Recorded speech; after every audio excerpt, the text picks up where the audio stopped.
জীবন আপনার, তাই জীবনের সিদ্ধান্তগুলো আপনার। লোকে কি বলবে ভেবে লাভ নেই। লোকজন কেবলমাত্র অশান্তির আগুনে ফুঁ দেওয়া আর আপনাকে ডিসহার্টেন করা ছাড়া বিশেষ কিছু উপকার করবে না। তাই যেটা আপনার বিচারে সঠিক মনে হয় নির্দ্বিধায় সেটাই করুন। ভাবছেন যদি ভুলে যায় তখন লোকে সমালোচনা করবে, আঙুল তুলবে। জানবেন জীবনে চলার পথ কারোরই মসৃণ নয়। সেই সব লোকজনের জীবন একেবারে ঠিকঠাক গতিতে চলছে সে বিষয়ে আপনি শিওর তো? তাদের ফ্রাস্ট্রেশনের ভার আপনার ওপর চাপিয়ে দেওয়া হচ্ছে না, আপনি বাজি রেখে বলতে পারেন। মনে রাখবেন জীবনে সব ক্ষেত্রে সাকসেসফুল হওয়া যায় না। আমাদের ঠেকে শেখাও খুব প্রয়োজন।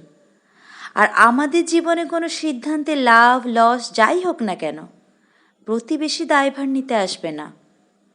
তাই আপনার খাওয়া পড়ার ভার যখন আপনার নিজের, আপনার ব্যক্তিগত সিদ্ধান্ত নেওয়ার অধিকারও আপনার নিজের। এক্ষেত্রে একমাত্র মা বাবা ছাড়া কাউকে অ্যালাউ করবেন না। যদি নিঃস্বার্থ শুভাকাঙ্ক্ষী কেউ হয় তাহলে এই মানুষ দুটি। একমাত্র এই দুজন মানুষ ছাড়া কেউ আপনাকে বেশি ভালো করে চেনেন না। তাই লোকে কি বলবে না ভেবে বরং যা করেছি বেস্ট করেছি বলে এগিয়ে চলুন।